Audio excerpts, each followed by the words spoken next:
다른 이야기로 넘어가 보자면 최근 이야기를 좀 넘어가 볼게요. 그 최근에 신문에 계속 떠든 이야기가 이게 박연차 리스트입니다. 예. 근데 결국 이게 노리는 타겟이 노무현 전 대통령인 것 같은데. 예, 그런 것 같죠. 예. 사실 이미 퇴임했고 실권도 없고 그런 양반을 왜 끊임없이 이렇게 타겟으로 삼을까요? 왜 그런다고 보십니까? 아, 이제 그분들 생각은 친북 좌익 세력은 뿌리를 뽑아야 된다. 그렇게 생각합니다. 발본색원? 예. 그러니까 끝까지 추적해서 완전히 도덕적으로 망가뜨려서 다시는 일어설 수 없게 만들어야 된다. 그렇게 생각하는 거 아닌가 싶어요. 저도 이제 합리적인 이유를 발견해 보기 위해서 무척 생각을 많이 해봤는데 다른 설명은 다 맞지 않는 것 같고요. 그래도 그럴듯한 설명이라고 할 수 있는 거는 다시는 일어설 수 없게 만들어야 된다.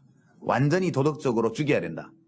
그렇게 판단하고 하는 거 아닌가 싶어요. 현 정권의 결국 그 잠재적으로 가장 위협이 되는 계층이 결국은 과거에 노무현을 당선시켰던 계층이라고 보고. 아니 그게 아니고요. 그게 아니고 현실적으로 위협하기 때문에 그렇다. 그런 게 아닙니다. 노무현 대통령 퇴임하실 때 인기도 별로 없었고요.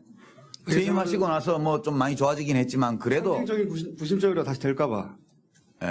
그런 거보다 그런 게 아니다. 이제 보수 쪽에서는 그런 거보다는요. 예.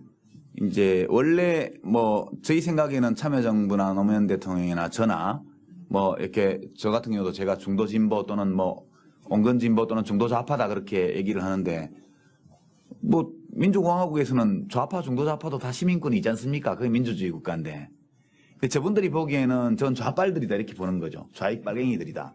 좌익 빨갱이들은 철저히 발본색원에서 씨를 말려야지 그게 사상의 전염성이 있기 때문에 조금이라도 살려놓으면 또 언제 바이러스처럼 창궐을 할지 모른다. 이렇게 생각하는 거죠. 그러니까 멸균해야 된다. 멸균. 대한민국의 좌익 사상, 대한민국을 좌익 사상의 멸균실로 만들어야 된다. 그렇게 생각하는 거죠. 제가 볼 때는. 예. 성공할 거라고 봅니까? 성공 못하죠. 옛날에 박정희 대통령이 막 중앙정보부에서 영장도 없이 잡아가고 사람 거꾸로 달아매고 고문하고 죽여서 갖다 버리고 몇백 명씩 구속하고 그래도 못했잖아요.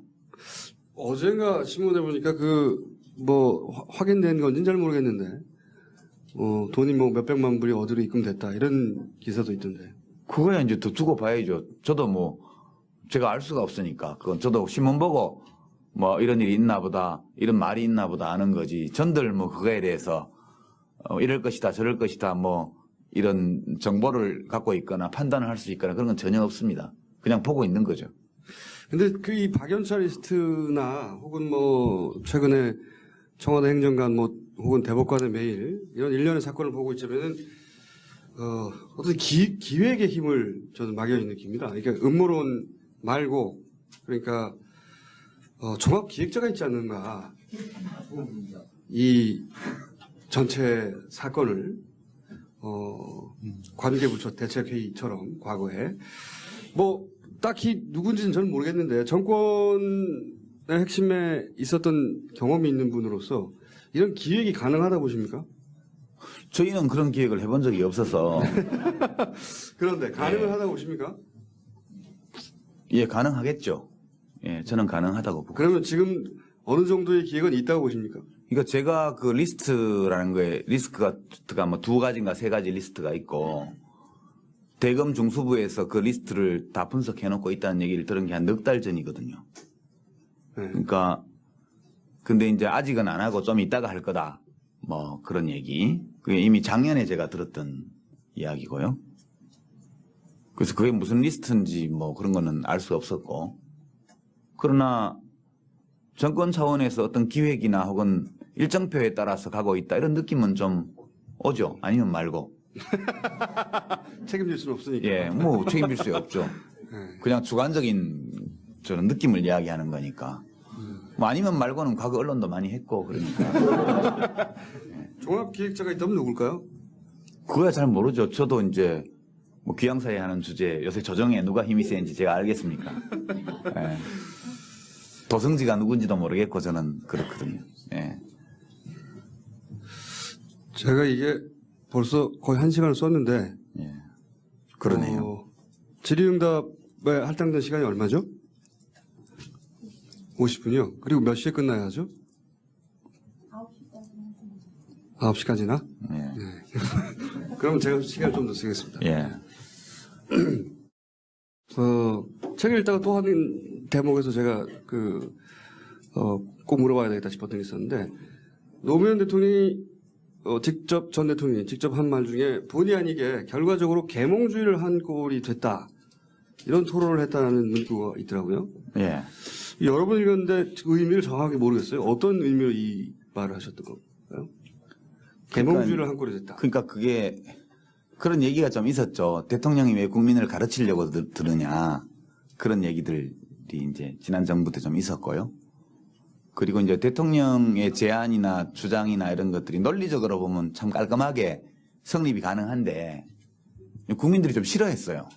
그러니까 이제 에피소드를 예를 들면 제가 사는 아파트 단지에 경비원 아저씨가 저보고 하루는 붙들고 그러더라고요. 뭐 하나 물어보자고 그래서 이제 예 말씀하세요. 왜 우리 대통령은 이렇게 사람을 괴롭히냐고 머리 아파 죽겠다고 그러시더라고요. 그러니까 그런 말하자면 지역구도 문제, 선거구제 문제, 원포인트 개헌, 대연정 이 모든 것들이 일반 국민들이 받아들이기에는 너무 복잡하고 머리 아픈 문제들이에요. 그러니까 대통령이 국민들에게 자꾸 이 문제 어때요? 생각해 봅시다. 저 문제 어때요? 생각해 봅시다. 이렇게 말을 한 것이 국민들은 일반적으로 그거에 대해서 별 생각이 없고 그런 게 중요한지도 모르겠고 예, 그런 거 하는데 자기가 신경 쓰고 싶지도 않고 그러는데 대통령이 자기가 관심 가진 문제는 생각 안 해주고 대통령 저 하고 싶은 거 가지고 자꾸 얘기한다 이런 느낌을 국민들이 갖고 있었죠. 실제로 그런 면이 좀 있었다고 생각하고요, 저는. 근데 그게 이제 계몽주의죠. 예. 근데 이제 그런 게 필요해요. 필요한데 대통령이 그걸 하는 거는 좀 그래요. 제가 보기에는 지식인들이 하거나 뭐 이렇게 정당에서 하거나 이런 건 좋은데 이제 뭐 국민들이 대통령한테 원하는 게 다른 게 별로 없을 때 같으면 또 모르는데 뭐 청년 취업 뭐 일자리다 뭐다 이렇게 다른 게 많았잖아요. 근데 이제 자꾸 그렇게 하다 보니까 마치 대통령이 그런 거 신경 안 쓰고 이것만 하는 것처럼 그렇게 비쳤죠. 이제 그런 거 그러니까 대통령이 아무리 하고 싶은 게 있어도 국민들이 되기 원하는 게 있으면 그거부터 해주는 게 맞다고 저는 생각해요. 근데 약간 그런 면에서 좀 문제가 있었기 때문에 노무현 대통령도 임기 말에 이제 그렇게 안 했더라면 좋았을 걸 그런 생각을 좀 하셨던 것 같죠. 개인적으로 후회 같은 거 잘 안 하시는 성격으로 하는데 만약에 시계를 되돌릴 수 있으면 한 3가지 정도만 다시 선택하거나 결정할 수 있다. 그러면 3가지 정도 새롭게 다시 선택하거나 결정한다면 뭘 수 있겠습니까? 후회를 말씀하시니까 또. 예. 2002년도에 정치를 시작 안 했을 거다. 여기 앉아 계시지 않겠죠? 그러면. 여기는 앉아 있을 수 있죠. 책 내가지고. 이렇게까지 안 팔렸을 겁니다. 예. 그 외에는 다른. 나머지는 다 거기서 파생된 거니까 그거 한 가지 하면. 예. 너무 꽁으로 드시려고 하는데. 후회되는 결정 없으세요? 예, 별로 후회되는 건 없습니다. 예.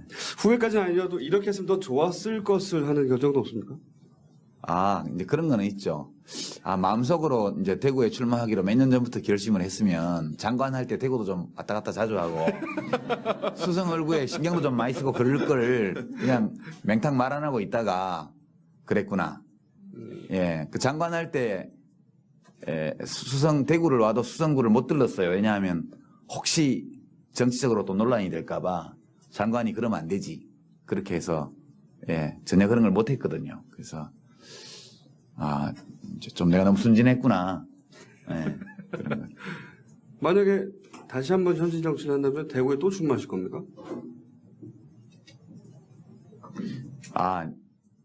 다음에 또 나오냐고요? 네. 하게 된다면 전제하에. 그럼 두고 봐야죠, 그거는. 왜냐하면 지난번에는 그냥 여론조사 하니까 뭐 60대 13 그렇더라고요. 처음엔 2달 전에. 네.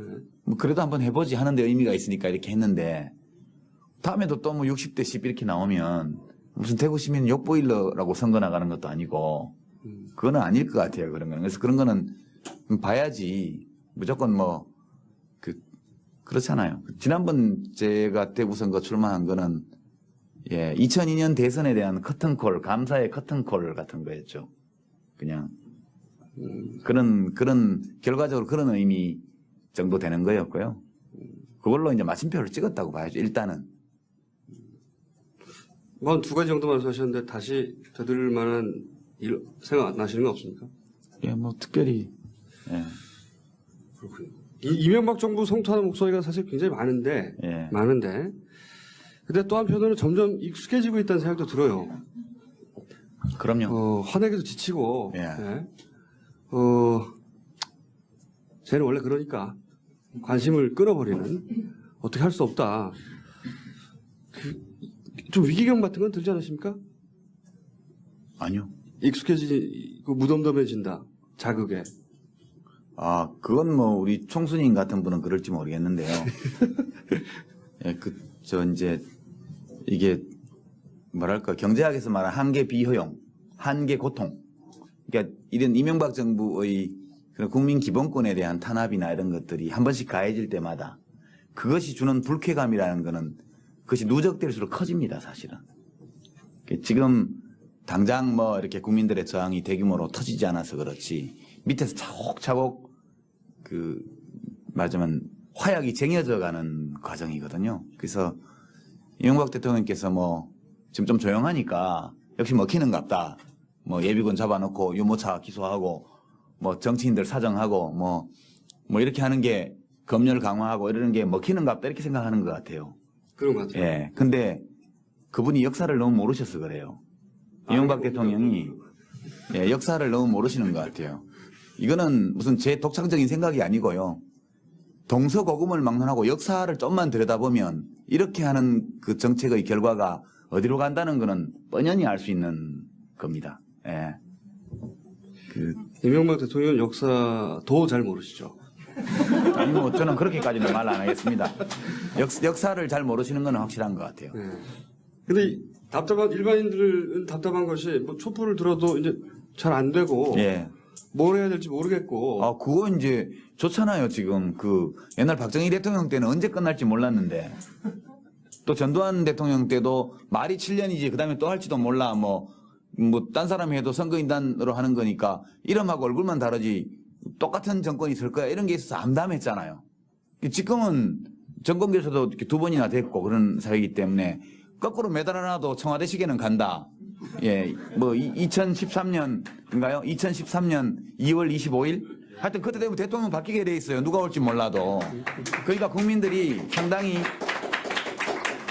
이게 바꾸실 일이 아닌데, 국민들이 상당히 여유가 있는 거라고요. 죽기 살기로 이게, 예컨대 이명박 대통령 임기가 돌아가실 때까지다 이러면 정말 곤란해요. 근데 정해져 있잖아요. 이제 4년도 안 남았다고요. 그닥 긴 세월이 아니거든요. 예. 근데 지금 민주당으로는 정권을 창출하기가 쉽지 않아 보입니다. 지금 현재 지지율로 봐도 다시 한번 보수 정권이 탄생할 확률이 꽤 높은 것 같은데 그렇게 되지 않으려면 어떻게 해야 되는 겁니까? 그럼 민주당이 잘해야죠. 본인이 거기서 역할을 하실 생각은 없어요? 저는 그 당이 제 말은 민주당이 아니라 예. 보수로부터 정권을 되찾아올 예. 좋은 후보가 있으면 제가 유능한 선거운동원이 될 수는 있겠죠. 제가 알 수가 없으니까 그건 저도 신문 보고 이런 일이 있나 보다 이런 말이 있나 보다 아는 거지. 전들 그거에 대해서 이럴 것이다 저럴 것이다 이런 정보를 갖고 있거나 판단을 할 수 있거나 그런 건 전혀 없습니다. 그냥 보고 있는 거죠. 근데 이 박연차 리스트나 혹은 최근에 청와대 행정관 혹은 대법관의 메일 이런 일련의 사건을 보고 있자면은 어떤 기획의 힘을 저는 막연히 느낍니다. 그러니까 음모론 말고 그러니까 종합 기획자가 있지 않는가 이 전체 사건을 다른 이야기로 넘어가 보자면 최근 이야기를 좀 넘어가 볼게요. 최근에 신문에 계속 떠든 이야기가 박연차 리스트입니다. 예. 근데 결국 이게 노리는 타겟이 노무현 전 대통령인 것 같은데. 예, 그런 것 같죠. 예. 사실 이미 퇴임했고 실권도 없고 그런 양반을 왜 끊임없이 이렇게 타겟으로 삼을까요? 왜 그런다고 보십니까? 이제 그분들 생각은 친북 좌익 세력은 뿌리를 뽑아야 된다. 그렇게 생각합니다. 발본색원? 예. 그러니까 끝까지 추적해서 완전히 도덕적으로 망가뜨려서 다시는 일어설 수 없게 만들어야 된다. 그렇게 생각하는 거 아닌가 싶어요. 저도 이제 합리적인 이렇게 멸균해야 된다. 멸균. 대한민국을 좌익 사상의 멸균실로 만들어야 된다. 그렇게 생각하는 거죠. 제가 볼 때는. 예. 성공할 거라고 봅니까? 성공 못하죠. 옛날에 박정희 대통령이 막 중앙정보부에서 영장도 없이 잡아가고 사람 거꾸로 달아매고 고문하고 죽여서 갖다 버리고 몇백 명씩 구속하고 그래도 못했잖아요. 어젠가 신문에 보니까 확인된 건지는 잘 모르겠는데, 돈이 몇백만 불이 어디로 입금됐다. 이런 기사도 있던데. 그거야 이제 더 두고 봐야죠. 저도 그런 게 아니다. 이제, 보수 쪽에서는 그런 거보다는요. 예. 이제 원래 저희 생각에는 참여정부나 노무현 대통령이나 저나 이렇게 저 같은 경우도 제가 중도 진보 또는 온건 진보 또는 중도 좌파다 그렇게 얘기를 하는데 민주공화국에서는 좌파 중도 좌파도 다 시민권이지 않습니까? 그게 민주주의 국가인데 저분들이 보기에는 전 좌빨들이다 이렇게 보는 거죠. 좌익 빨갱이들이다. 좌익 빨갱이들은 철저히 발본색원에서 씨를 말려야지 그게 사상의 전염성이 있기 때문에 조금이라도 살려놓으면 또 언제 바이러스처럼 창궐을 할지 모른다. 이렇게 생각하는 거예요. 이유를 발견해보기 위해서 무척 생각을 많이 해봤는데 다른 설명은 다 맞지 않는 것 같고요. 그래도 그럴듯한 설명이라고 할 수 있는 거는 다시는 일어설 수 없게 만들어야 된다. 완전히 도덕적으로 죽여야 된다. 그렇게 판단하고 하는 거 아닌가 싶어요. 현 정권의 결국 잠재적으로 가장 위협이 되는 계층이 결국은 과거에 노무현을 당선시켰던 계층이라고 보고. 아니 그게 아니고요. 그게 아니고. 현실적으로 위협하기 때문에 그렇다. 그런 게 아닙니다. 노무현 대통령 퇴임하실 때 인기도 별로 없었고요. 퇴임하시고 나서 좀 많이 좋아지긴 했지만 그래도 상징적인 부심적으로 다시 될까봐. 그런 거보다 그렇게 생각하는 거죠. 제가 볼 때는. 예. 성공할 거라고 봅니까? 성공 못하죠. 옛날에 박정희 대통령이 막 중앙정보부에서 영장도 없이 잡아가고 사람 거꾸로 달아매고 고문하고 죽여서 갖다 버리고 몇백 명씩 구속하고 그래도 못했잖아요. 어젠가 신문에 보니까 확인된 건지는 잘 모르겠는데, 돈이 몇백만 불이 어디로 입금됐다. 이런 기사도 있던데. 그거야 이제 더 두고 봐야죠. 저도 제가 알 수가 없으니까. 그건 저도 신문 보고 이런 일이 있나 보다, 이런 말이 있나 보다 아는 거지. 전들 그거에 대해서 이럴 것이다, 저럴 것이다, 이런 정보를 갖고 있거나 판단을 할 수 있거나 그런 건 전혀 없습니다. 그냥 보고 있는 거죠.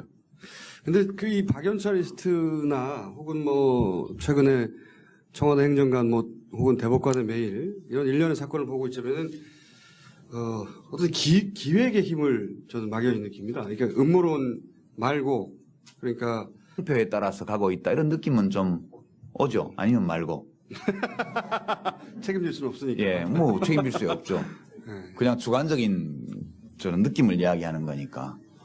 아니면 말고는 과거 언론도 많이 했고 그러니까. 종합기획자가 있다면 누굴까요? 그거야 잘 모르죠. 저도 이제 귀양사에 하는 주제 요새 조정에 누가 힘이 세는지 제가 알겠습니까? 예. 도성지가 누군지도 모르겠고 저는 그렇거든요. 예. 제가 이게 벌써 거의 1시간을 썼는데. 예. 그러네요. 질의응답에 할당된 시간이 얼마죠? 50분이요. 그리고 몇 시에 끝나야 하죠? 9시까지나? 예. 네. 그럼 제가 시간을 좀 더 쓰겠습니다. 예. 책을 읽다가 또 한 대목에서 제가 꼭 물어봐야 되겠다 싶었던 게 있었는데, 노무현 대통령이 전 대통령이 직접 한 말 중에 다른 이야기로 넘어가 보자면 최근 이야기를 좀 넘어가 볼게요. 최근에 신문에 계속 떠도는 이야기가 박연차 리스트입니다. 예. 근데 결국 이게 노리는 타겟이 노무현 전 대통령인 것 같은데. 예, 그런 것 같죠. 예. 사실 이미 퇴임했고, 실권도 없고, 그런 양반을 왜 끊임없이 이렇게 타겟으로 삼을까요? 왜 그런다고 보십니까? 이제 그분들 생각은 친북 좌익 세력은 뿌리를 뽑아야 된다. 그렇게 생각합니다. 알본색원? 예. 그러니까 끝까지 추적해서 완전히 도덕적으로 망가뜨려서 다시는 일어설 수 없게 만들어야 된다. 그렇게 생각하는 거 아닌가 싶어요. 저도 이제 합리적인 이유를 발견해 보기 위해서 무척 생각을 많이 해봤는데 다른 설명은 다 맞지 않는 것 같고요. 그래도 그럴듯한 설명이라고 할 수 있는 거는 다시는 일어설 수 없게 만들어야 된다. 완전히 도덕적으로 죽여야 된다. 그렇게 판단하고 하는 거 아닌가 싶어요. 현 정권의 결국 그 잠재적으로 가장 위협이 되는 계층이 결국은 과거의 노무현 종합 기획자가 있지 않는가. 이 전체 사건을 관계부처 대책회의처럼 과거에 뭐 딱히 누군지는 저는 모르겠는데 정권의 핵심에 있었던 경험이 있는 분으로서 이런 기획이 가능하다 보십니까? 저희는 그런 기획을 해본 적이 없어서 그런데 가능을 하다고 보십니까? 예, 가능하겠죠. 예, 저는 가능하다고 보고. 그러면 지금 어느 정도의 기획은 있다고 보십니까? 그러니까 제가 그 리스트라는 거에 리스트가 뭐 2가지인가 3가지 리스트가 있고 대검 중수부에서 그 리스트를 다 분석해 놓고 있다는 얘기를 들은 게 한 4달 전이거든요. 네. 그러니까 근데 이제 아직은 안 하고 좀 이따가 할 거다. 뭐 그런 얘기. 그게 이미 작년에 제가 들었던 이야기고요. 그래서 그게 무슨 리스트인지 뭐 그런 거는 알 수 없었고. 그러나 정권 차원에서 어떤 기획이나 혹은 일정 을 당선시켰던 계층이라고 보고 아니 그게 아니고요. 그게 아니고 현실적으로 위협하기 때문에 그렇다 그런 게 아닙니다. 노무현 대통령 퇴임하실 때 인기도 별로 없었고요. 퇴임하시고 나서 뭐 좀 많이 좋아지긴 했지만 그래도 상징적인 부심적이라 다시 될까봐 그런 거보다 그런 게 아니다. 이제 예 보수 쪽에서는 그런 거보다는요. 예. 이제 원래 뭐 저희 생각에는 참여정부나 노무현 대통령이나 저나 뭐 이렇게 저 같은 경우도 제가 중도 진보 또는 뭐 온건 진보 또는 중도 좌파다 그렇게 얘기를 하는데 뭐 민주공화국에서는 좌파 중도 좌파도 다 시민권이지 않습니까? 그게 민주주의 국가인데 저분들이 보기에는 전 좌빨들이다 이렇게 보는 거죠. 좌익 빨갱이들이다. 좌익 빨갱이들은 철저히 발본색원에서 씨를 말려야지 그게 사상의 전염성이 있기 때문에 조금이라도 살려놓으면 또 언제 바이러스처럼 창궐을 할지 모른다. 이렇게 생각하는 거죠. 그러니까 멸균해야 된다. 멸균. 대한민국의 좌익 사상, 대한민국을 좌익 사상의 멸균실로 만들어야 된다.